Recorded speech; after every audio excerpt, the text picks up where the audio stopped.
you doing? I'm editing my Avengers video today, right now, the video I'm doing right now, and I just remembered that next week Mario is coming out. I can't do a Bears Den on Mario next week because when it comes out, I got family over that entire weekend. So you will have it probably Tuesday. I'll do something for you about Tuesday, and yeah, we'll get on that one. There'll be a different Bears Den afterwards. So we'll go from there, basically.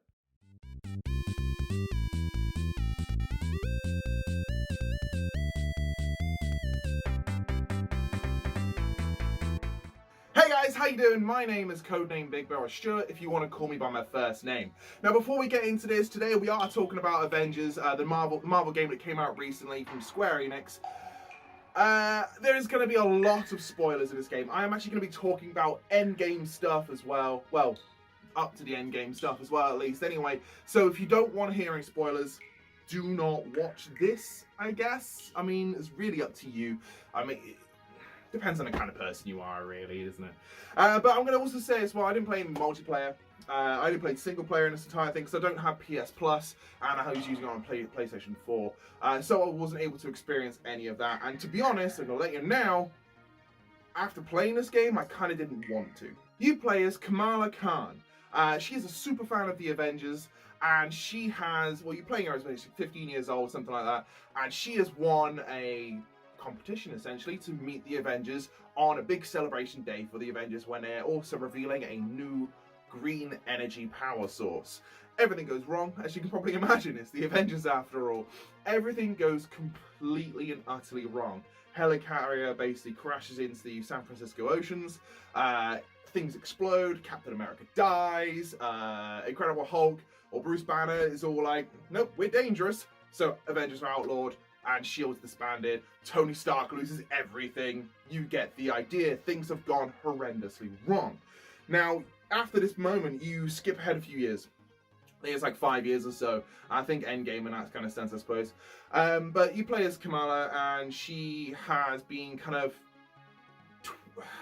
She has powers now. You know, her hands grow, but she's a polymorph power. Her hands go massive.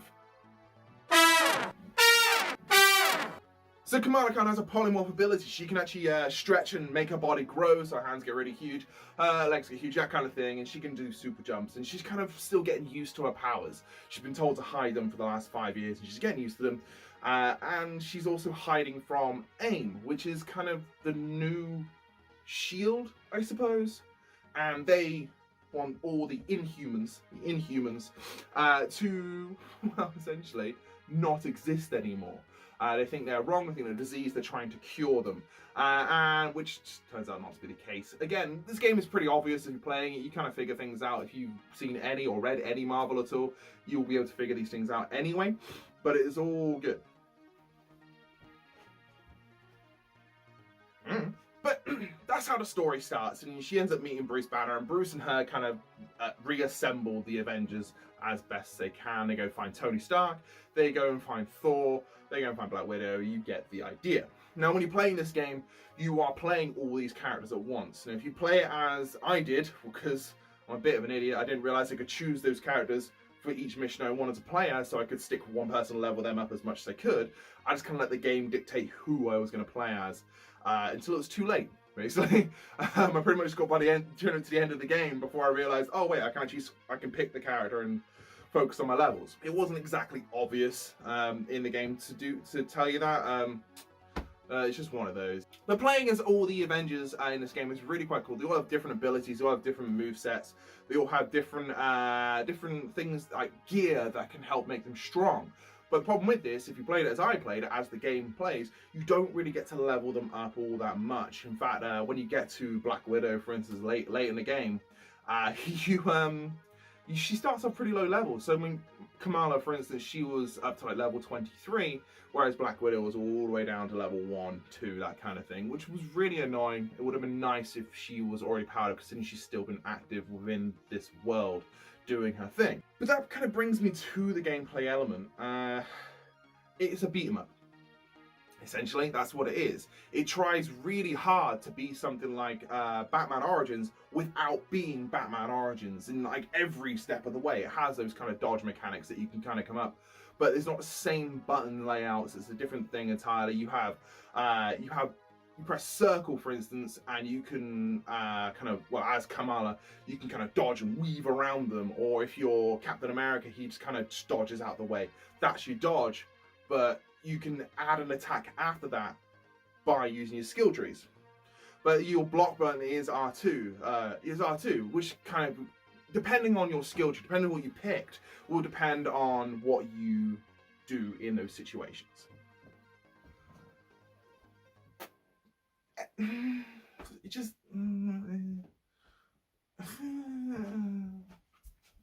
now there are some cool stuff. Now, one of the coolest things in this entire game is in fact the first opening levels, which you would have seen on the demos, and the last levels, because in between the environments seem kind of the same.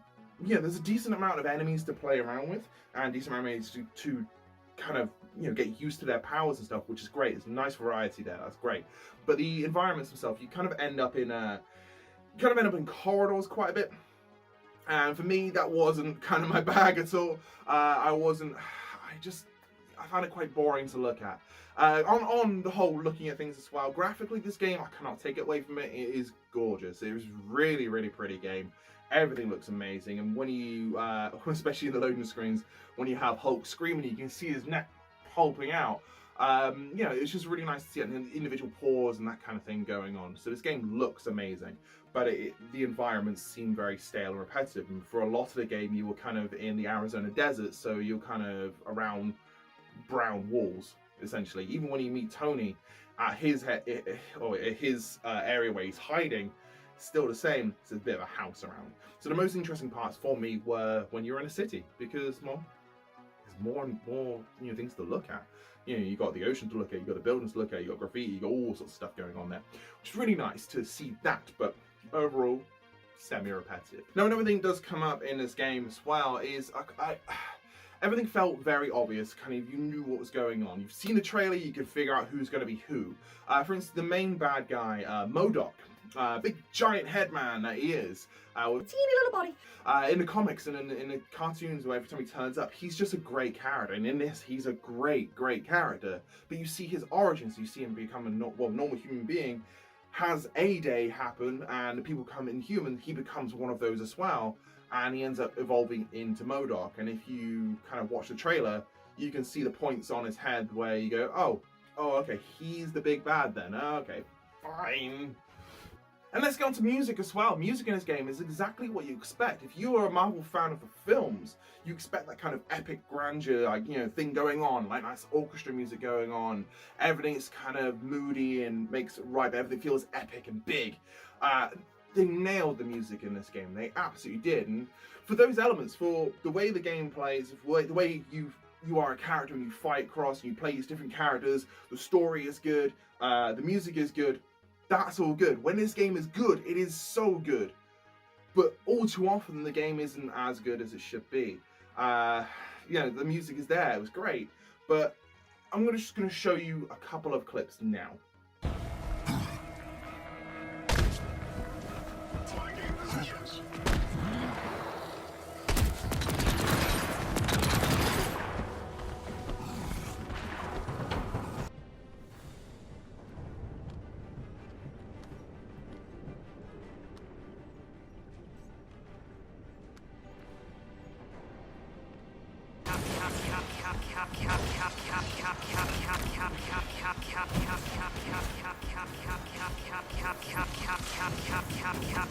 So as you saw there, you know, there's voice capture going on that's just going completely wrong. Overheard, you know, Kamala doing the same thing over and over again. We had environments just stretching around and completely messing up. You know, these kind of things happen a lot in this game, and considering it is a AAA game, it's 60 quid to buy. That's not great. I don't like the fact games are released broken. No. Menus in this game are also a bit of an issue. You know, instead of just using a D-pad to scroll through your bits, you can kind of halfway do that, but you have to use the stick and that mouse cursor thing. I hate that. I despise that. It's so horrible on a console to use. I found myself constantly kind of going to one of the borders in this menu to find like which item I wanted to equip, and then went to go to that item and it switched to the next menu because I'd just gone over that very, very slightly. And I really, really didn't like that. But again, that's just a minor gripe. Minor gripe. One of the big gripes I really have with this game is it's kind of forcing microtransactions. Again, it's a 60 quid game, £60. That's a lot of money. You shouldn't do that. I've just played, I might be just spoiled, but Tony Hawk's Pro Skater 1 and 2 has so much content. They just give you, and you can easily pick all the things up you want just by playing the game and earning money that way using in-game currency. And you can buy everything eventually. It will take a little while, but you can do it. But in this game, it takes forever. I was 45% of the way through the campaign, so basically I just played through the story, and it turns out that that's pretty much the end of the story if you haven't done any side missions, which I didn't because I had trouble getting there. I would click on a side mission, it would say multiplayer only, and then it would kick me out. Wouldn't let me play it. Then eventually it would let me play it, and that was fine. But then I'd play like the quests for, say, Incredible Hulk, and it'd just be the same quest over and over again, which is just a constant grind. That sucked. Back to the transactions, this thing drove me mad. I really hated it. There was one point I was on a helicarrier, and it comes up with a menu saying, oh, by the way, if you want to buy costumes, this is how you do it. Okay, cool, you have little green items, one of the currencies, and one of the 700 different currencies. And I was like, cool, well, I'll just save them up and buy something. Eventually, you unlock the store in the helicarrier in the game. So I went to it and I just thought I'd have a look, see what's there, see what kind of things I'm having to save up and get to. And it turns out the like 400 points that I had, or might have been about, no, it's probably about 800 points maybe. The 800 odd points that I had was pittance, absolute pittance. I thought, okay, cool. I'm going to unlock myself a character skin. I want to get Hulk in a suit, or I want to get Captain America looking just badass, that kind of thing. At this point, I didn't have Captain America in the game. Sorry, again, Captain America isn't dead, by the way. I'm just going to throw it out there. He's not dead. It's really obvious. He's in all the loading screens. He's in all the trailers. Just bleh. Avengers. Assemble. So funny. So, you go into the store, and it gives you the tutorial. Yeah, then you go click all through that, and you can kind of navigate your way through. And then I couldn't find a way to exit the store. The only way I found to exit the store was to buy something. Now, once you've done this, you can go in and out no problem, but the first time I went into it, I had to buy cosmetic, and it ended up being like a nameplate banner. Didn't want it. I wanted an Incredible Hulk costume, which cost 3,000 of these green points, which pretty much by the end of the game, I didn't have nearly that much. So this game is a full grind fest. It wants you to go through those levels over and over and over again. And like I said, it's forcing me to spend that money. I just didn't go towards that shop ever again. I didn't go towards any shop. In fact, every shop I went to, all the shield ones, the pin ones, all that kind of thing, I didn't go near them at all because I didn't have the resources to buy the things that I wanted to buy. Also, I needed power levels, which I don't know how you get your power level. I mean, I'm playing this game, and I'm playing it as the game the game I'm assuming intends me to do, and I'm not increasing that power level at all, so I can't unlock certain things. Certain moves are a lot behind it, certain items are a lot behind it, and I think you have to play online to do that, to get that kind of thing going on, which sucks. It just sucks. It was awful. It was so bad. No, the forcing you to do that kind of thing for your single player campaign? Why? Why? Why can you have a separate whole thing? Why can you have this game is infuriating. Not only does it do all those things that I mentioned, not only does it have the good side of things, and it is good when it's good, but when it's bad, it is so dreadful. At one point, I was doing a Captain America mission, and I just got destroyed. Enemies will absolutely annihilate you if you don't pay attention. Even then, I was paying attention, and I died constantly. At one point, I had to destroy 3 things. So I was destroying 2, I got 2, next thing you know, I'm just berated full of bullets and like psychosis thing where I'm floating in the air and I can't move, and my life bar was full, but as soon as I have it, just gone. Out, gone. See ya, bye. It doesn't tell you how many times you can be knocked out. I think it's 3, but you have to have your teammates also not knocked out as well. But this kind of thing, it was just so cheap, and it would just, at that point, it made it clear to me that this game wasn't for single player. the campaign was just kind of a side note. They were saying, we have to have a campaign because we need a story, but let's focus on getting people's money. And it just sucked. It sucked. I'm not terrible at games. I wasn't even terrible at this game. But there were times where I just felt like it was so cheap and so nasty and so trying to get some money off you that, nah, I hated it. And again, I didn't even play online. Once I completed the game, it's just the same stuff all over again. You know, why? What was the point? But then also, again, back to the story. I know I'm going back and forth all the time, but back to the story a bit. One of the best set pieces is the final boss encounter, really. Say final boss encounter. The final mission. The final mission is a really good mission. And it's because it's set in a city, but you have all this stuff going on. Lighting is the lighting is amazing, makes everything look so good. You are switching between all your characters. You are playing as Kamala, you play as Black Widow, Captain America. You're doing all those things you did at the very beginning of the game. You are being the Avengers, which is awesome. And then finally, Kamala finally gets the courage. She's like, do you know what? I am a hero. Screw it, embiggen. And she gets because the person she's about to face is essentially a Colossus-style Sentinel that's from the Skrill. I want to say the Skrill. Could have got that wrong. But it looks like a Sentinel from X-Men anyway. And she gets to the same size, skyscraper height. And I'm like, yes! I'm going to have a Godzilla battle in a Marvel game in the San Francisco River next to the Golden Gate Bridge. There's Alcatraz. I'm going to knock him into that. It's going to be amazing. Quick time event. Not even a joke. I was livid. Absolutely livid. Finally, Kamala, she's a very good character. She crawls really, really well. But she always, you know, her character is, oh, I'm kind of weak and a little bit of a kid. You know, that's fine. You know, she's okay with that. At this point where she's at her strongest, mentally and everything, and you're thinking, yes, I've just got rid of MODOK. Let's get rid of this guy, and you have to quick time event your way through it. It felt like Shadow of Mordor all over again. You finally get to Sauron, quick time event. You had this awesome like boss encounters beforehand, quick time event. It's cheap. I hate it. If a game does that, it just immediately goes in the bin. I don't bother playing that game again, really. You know, I've got this on my console currently, and I have to thank the guys from Respawning for this game. You know, thank you very much, Luke, Harry, and Mikey. And you know, we got this as a code as well. So thank you very much, Squre-Enix. But if you're gonna do that to me, I'm just not gonna care at all.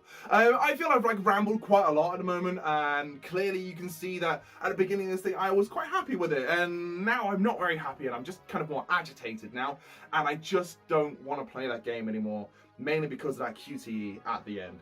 Well, there's lots of other reasons as well, but I've kind of gone over those.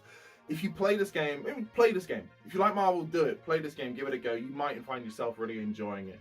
As a solo campaign. But no, it is kind of broken.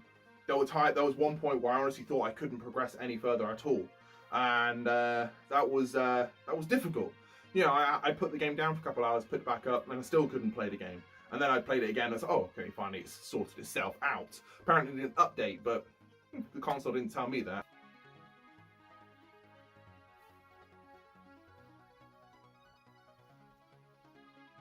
But when you have microtransactions kind of forced upon you and you either need to use those, and honestly, I was getting to that point where I was like, I'm tempted to put a couple of quid in just so I can upgrade this thing.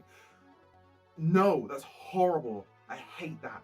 And ending the game with a QTE. Oh my god, why did they do that? Like, why? What was the point in that? Right, so I'm just going to get to the score because I'm just going to ramble on and I'm going to get really annoyed with myself. So I'm just going to finish this video and hope for the best, I guess. But this game is painfully average. That's the best way I can describe it. When it's good, it's great. When it's bad, it is so bad. It's just, there's no in between. There's just nothing there. And this game deserves every number I'm going to give it and every number I'm going to take away from it. It's getting a 5 out of 10. It is smack bang in the middle. Like, I could never play this game again and be happy. They could fix all this stuff and fine, that'd be great. I still won't play this game again. Spider-Man will be coming out in spring. If it's story DLC, I'm in. If it's not even going to bother playing it. Not even going to bother. But guys, thank you very much for listening to me ramble and watching the show right to the end. I really appreciate it. If you played this game and you think the same way I do, please put comments in below. If you think it's really good, if you think it's great, I want to know what you guys think. I know what the respawning guys think. It's changed week from week. At one point it was game of the year, and now it's just not even close. So you need to check it out, and well, just let me know what you think. As I said, that'd be really cool of you. Other than that, like, share, subscribe, and don't forget to be nice to each other. Yeah.